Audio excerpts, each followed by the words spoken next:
Hi, my name is Luke, and I want to talk to you guys about a GitHub agent I've been building using Eidolon.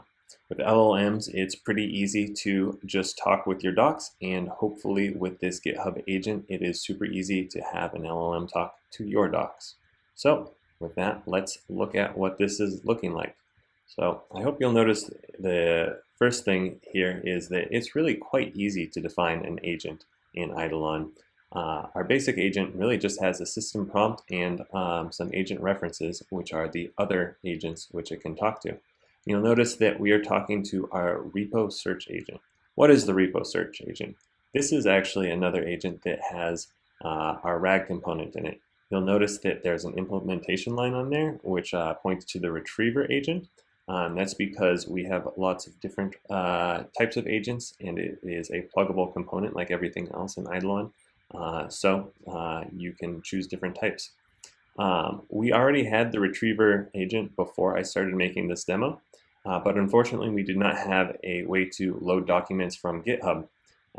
But what's nice about the pluggable components in Eidolon is that you get to, because every piece is pluggable, you get to implement just the pieces that you need to change. So for example, you can see that there's a document manager concept here. And I didn't really have to change, well, I didn't change anything in the document manager. I just had to create my GitHub loader, which was able to save me a ton of time. So you can see that right now I am pointing to our own GitHub repo, but let's see what it looks like. So how do I build an agent?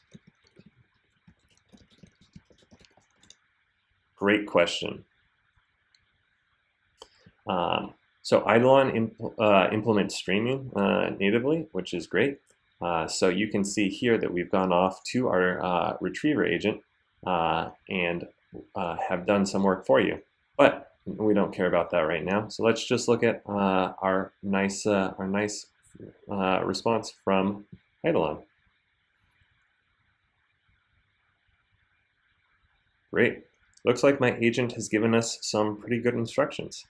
I'm excited to hook this up so that everyone can be talking to the Eidolon docs, and I hope you can point this to your repo as well, and maybe get some of that same functionality for free.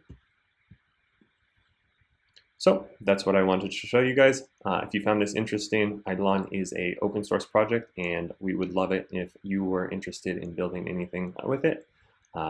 Please subscribe for more videos or check out our website. Have a nice day.